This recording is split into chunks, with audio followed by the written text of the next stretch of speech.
दुनिया की तमाम छोटी और बड़ी खबरों के लिए हमारे चैनल को सब्सक्राइब करना न भूलें और बेल का बटन जरूर दबाएं। आपने एक बड़ी आपत्तिजनक बात की शुरुआत में। आपने कहा कि वो जो मुसलमान यहाँ हैं उनको डर करने की ज़रूरत नहीं। किस मुसलमान के आपसे डर है? हिंदुस्तान का कोई मुसलमान आपसे डरता नहीं है।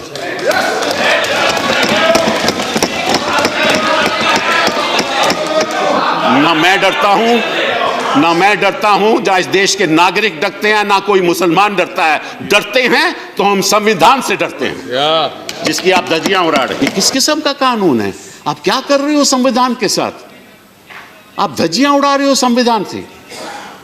आपका मकसद क्या है? आपका मकसद तो हमें मालूम है, 2014 से हमें मालूम है आपका मकसद क्या रहा है। कभी घर वापसी, कभी लव जिहाद, कभी ट्रिपल तलाक, कभी सीएबी, कभी एनआरसी, फिर दोबारा एनआरसी, मतलब के फिर 370। आपका लक्ष्य हमें मालूम है, आपका लक्ष्य मालूम है, आपका नजरिया भी मालूम है। आप नाम से, किसी के नाम से पता करना चाहते हो इस देश में वो रहेगा या नहीं रहेगा। Those who have no idea of India cannot protect the idea of India. Don't convert this Indian Republic into a Jurassic Republic where there are two dinosaurs, where there are two dinosaurs, where there are two dinosaurs. Home Minister said the other day in the other house, the Congress did partition on the basis of religion. I don't understand which history books the learned Home Minister has read, which authors he has consulted. Entire political science. But I would like to remind him, the two-nation theory was not our theory. You are going to fulfill it today by the passing of this bill. The two-nation theory was perpetrated by Savarkar. I request the Home Minister to withdraw that allegation, because we in the Congress believe in that one nation. You don't believe in it. गृह मंत्री जी ने सही कहा कि ये एक बड़ा ऐतिहासिक बिल है। हाँ, ऐतिहासिक बिल है, क्योंकि आप संविधान की बुनियाद को बदलने जा रहे हैं, इसलिए ये ऐतिहासिक बिल है। आप हमारे इतिहास को बदलने जा रहे हैं, इसीलिए ऐतिहासिक बिल है। और आपने ये भी कहा कि करोड़ों लोग एक नए सवेरे को कल देखेंगे। मैं आपसे ये भी इल्तिजा करना चाहता हूँ कि लाखों लोग की रात ख़त्म नहीं होगी, ये काली रात ख़त्म नहीं होगी। आप कहते हैं कि आपके प्रधानमंत्री जी सबका साथ और सबका विकास में विश्वास करते हैं। सबका विश्वास तो उन्होंने खो दिया, क्योंकि 2014 से लेकर अब तक सबका साथ उन्होंने कभी भी नहीं दिया। You said rise above politics. I request you, Home Minister, you rise above politics, because this is nothing but politics. You are destroying the future of this country. मैं उदाहरण देता हूं। एक शख्स यहाँ 1972 में आया, 1972 में आया, उसके 2-3 बच्चे हैं, उसकी मृत्यु हो गई, आज वो है नहीं। उसके बच्चे कहते हैं मुझे सिटीजनशिप दो। आप कैसे दोगे? जिसकी मृत्यु हो गई वो तो कह नहीं सकता कि भाई वो प्रोसिक्यूट हुआ था, उसने कभी पहले कहा है भी नहीं। तो बच्चों को सिटीजनशिप कहां से मिलेगी? किस आधार पे दोगे आप? वो मापदंड क्या है? किसी ने कहीं गया है, बोला है इन जो लाखों लोग हैं जिनकी आप बात करते हो, 19 लाख, चलिए 19 लाख की बात करते हैं, उनमें कितने हिंदू हैं? 5 लाख है, 6 लाख है, 10 लाख है, 12 लाख, उसके बारे में बात नहीं करूंगा मैं। लेकिन किस ऐसे हिंदू ने कहा है कि मैं परसिक्यूट हुआ था?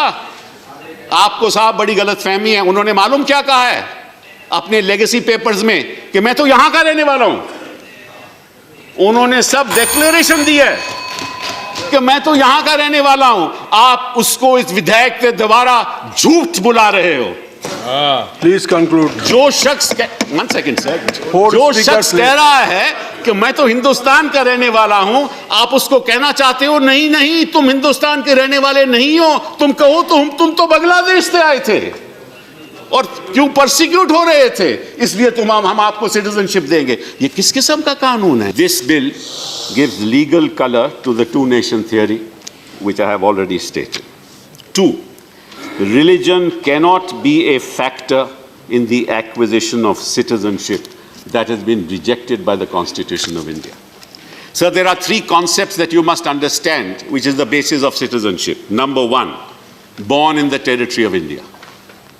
Number 2, my parents were born in the territory of India, descent. And number 3, that I am ordinarily resident in the territory of India. There is no fourth concept on the basis of which citizenship can be granted.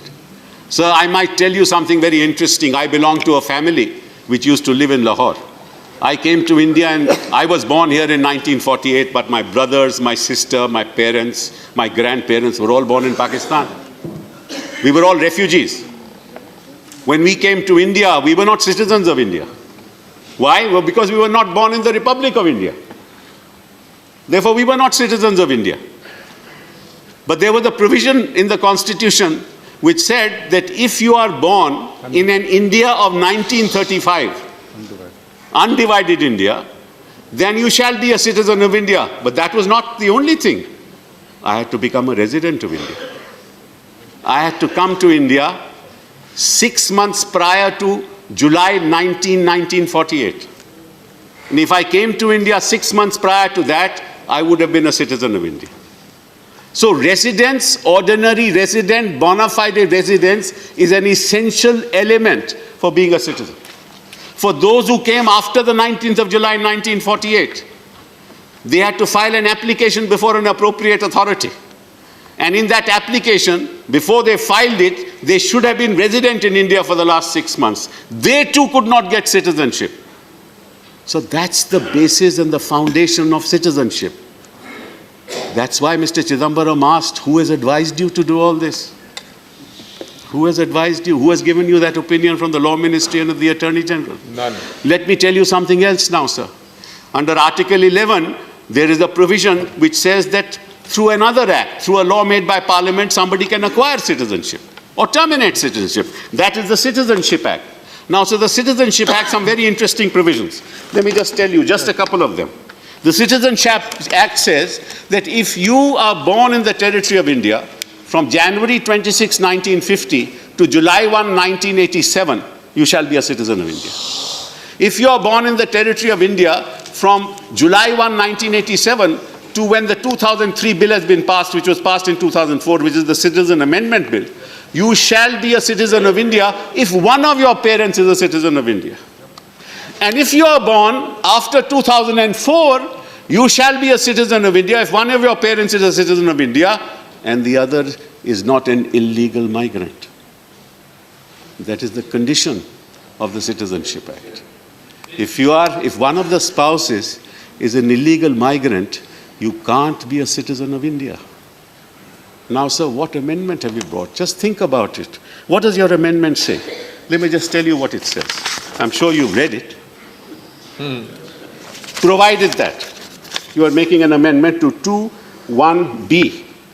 You say, provided that any person belonging to Hindu, Sikh, Buddhist, Jain, Parsi or Christian community from Afghanistan, Bangladesh or Pakistan, who entered into India on or before 31st day of December 2014, and who has been exempted by the central government by or under Clause C of subsection 2 of Section 3 of the Passport Entry into India Act 1920, or from the application of the provisions of the Foreigners Act 1946, or any rule or order made thereunder, shall be treated as an illegal migrant, shall not be treated as an illegal migrant for the purposes of this Act.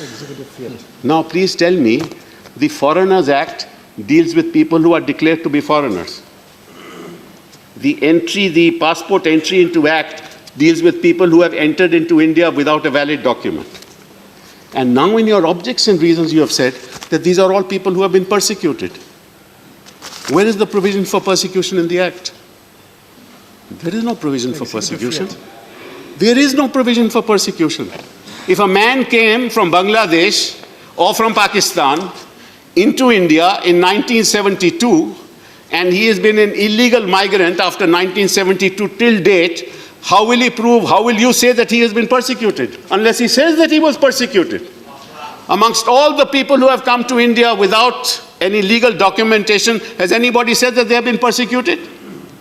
Do we have a law here which says that you apply and say that you are persecuted and you shall be granted citizenship?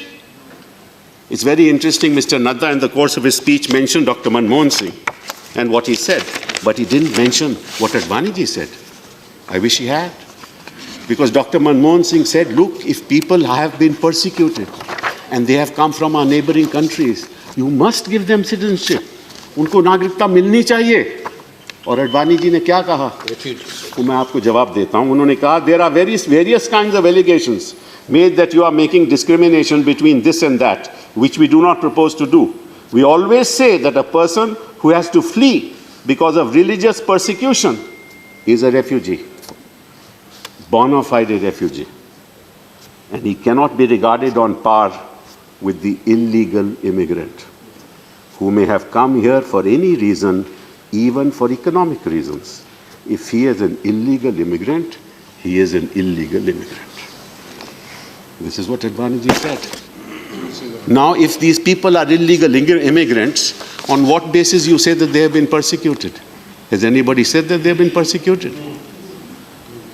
There are also other illegal immigrants, I won't name the religion they belong to, who have also come, who are also illegal immigrants. So how do you discriminate between one illegal immigrant and another illegal immigrant? And how do you say, आप कैसे कह सकते हो कि ये लोग तो persecute हुए थे, आपको कैसे मालूम कि वो persecute हुए थे? They are targeting a community without naming it. In this bill, they are targeting a community without naming it. It violates the basic structure of the Constitution. It is divisive and exclusive. It will destabilize our polity, and 18 to 20 million people will not trust us. It weakens the foundation of our culture, of our beliefs, of our ethos. It has consequences that you can't even imagine. And this is part of your political strategy. The last thing I want to say, sir, is this, that this is legally tenable and legally reprehensible, morally reprehensible. Those who have no idea of India cannot protect the idea of India. Don't convert this Indian Republic into a Jurassic Republic where there are two dinosaurs. Thank you. Thank you. दुनिया की तमाम छोटी और बड़ी खबरों के लिए हमारे चैनल को सब्सक्राइब करना न भूलें और बेल का बटन जरूर दबाएं।